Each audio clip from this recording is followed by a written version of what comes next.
अस्सलामुअलैकुम, welcome to my kitchen. कैसे हैं आप सब? उम्मीद करती हूँ सब खैरियत से होंगे। आज मेरे किचन में बन रही है विंटर स्पेशल मिक्स वेजिटेबल, जिसे सब ही पसंद करते हैं, लेकिन आज हम इसे कुछ डिफरेंट तरीके से बनाएंगे। स्ट्रीट स्टाइल तरीके से इसको बनाऊंगी। रेसिपी स्टार्ट करने से पहले अगर अभी तक आपने मेरे चैनल को सब्सक्राइब नहीं किया तो काइंडली सब्सक्राइब माय चैनल। चलें रेसिपी स्टार्ट करते हैं। यहाँ पे मैं जो वेजिटेबल यूज़ कर रही हूँ उसमें पाव मोगरे हैं, 2 मीडियम साइज़ के आलू, उनको छोटी पीसीज में कट कर लिया है। पाव गाजरें हैं, उन्हें भी कट कर लिया है और गोभी को भी कट कर लिया है। अब हमें एक कढ़ाई में ऑयल चाहिए। यहाँ पे स्ट्रीट स्टाइल में बना रहे हैं तो ऑयल कुछ ज़्यादा ही जाएगा। जब ऑयल गर्म हो जाएगा तो इसमें गोभी डाल के फ्राई कर लेंगे। वैसे तो हम तमाम वेजिटेबल्स को इकट्ठे भी फ्राई कर सकते हैं, लेकिन इस तरह ऑयल बहुत ज़्यादा लगेगा, इसलिए पहले गोभी को फ्राई करेंगे। गोभी को तब तक फ्राई करेंगे जब तक इसका कलर गोल्डन नहीं हो जाता। एक और बात, यहाँ पे तमाम वेजिटेबल्स को हम फुल फ्लेम पे फ्राई करेंगे, यानी कि हमने फ्लेम को आहिस्ता नहीं करना। यहाँ पे गोल्डन हो चुकी है, इसे मैं निकाल लूँगी और फिर बाकी वेजिटेबल्स इसमें डाल दूँगी। यहाँ पे मैं आलू, मटर और मोंगरे इकट्ठे डाल रही हूँ। इन वेजिटेबल्स को भी फुल फ्लेम पे फ्राई करेंगे। जैसे ही इनका कलर चेंज होगा, यानी कि लाइट गोल्डन की तरफ आएगा, इसे भी निकाल लेंगे। ऑयल को अच्छे से स्टेन करेंगे और फिर वेजिटेबल्स निकाल के प्लेट में रखते जाएंगे। इसके बाद मेरे पास हाफ़ केजी मटर है। हाफ़ केजी मटर यहाँ पे मैंने डाल दिए हैं और इनको भी फ्राई कर लूँगी। और जब इनका कलर भी चेंज हो जाएगा तो इसे भी निकाल के प्लेट में रख लेंगे। तमाम वेजिटेबल्स को फ्राई कर लिया है और ये 80% तक कुक हैं। अब सेकंड स्टेप की तरफ आते हैं। यहाँ पे कढ़ाई में मैंने वही ऑयल शामिल किया है जिससे मैंने वेजिटेबल्स को फ्राई किया है। 2 मीडियम साइज़ के प्याज चॉप करके वो शामिल करेंगे। अब इसमें ऑयल ज़्यादा नहीं जाएगा, कम ऑयल के साथ ही हम वेजिटेबल को कुक करेंगे।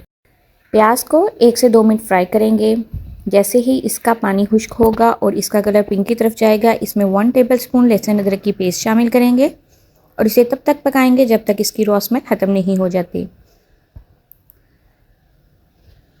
इन दोनों चीज़ों को अच्छे से पकाने के बाद इसमें 2 मीडियम साइज़ के टमाटर चॉप करके ही शामिल करेंगे।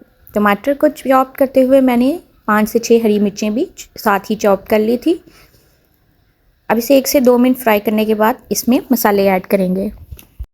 यहाँ पे मैंने थोड़ा सा पानी शामिल किया है। अब इसमें मसाले ऐड करेंगे। 1 टीस्पून नमक जाएगा, 1 टीस्पून धनिया पाउडर, लाल मिर्च पाउडर, हल्दी पाउडर हाफ़ टीस्पून जाएगा और ज़ीरा पाउडर 1 टीस्पून जाएगा। इन तमाम मसालों को अच्छे से मिक्स करेंगे और तब तक भुनाई करेंगे जब तक टमाटरों का पानी मुकम्मल तौर पर खुश्क नहीं हो जाता और मसाला अच्छे से भुन नहीं जाता। जब तक इसका ऑयल सेपरेट नहीं हो जाएगा हम इसकी बुनाई करते जाएंगे।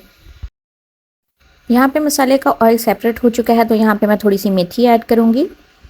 मेथी के भी मसाले के साथ अच्छे से बुनाई करें, क्योंकि मेथी को मसाले में डालने से दोबारा पानी छोड़ देगी और इसकी तब तक बुनाई की जाएगी जब तक इसकी पानी खुश्क नहीं हो जाता और ऑयल फिर से सेपरेट नहीं हो जाता। जब मसाला और मेथी अच्छे से भूनने हो जाएगी और ऑयल सेपरेट हो जाएगा तो हमने जो फ्राई की हुई सब्जियां थी वो शामिल करेंगे।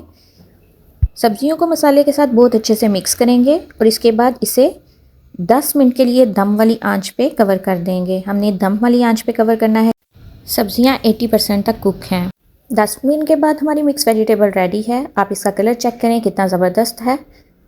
आप इस रेसिपी को ज़रूर ट्राई कीजिएगा, बहुत ही मज़े की बनकर तैयार हुई थी।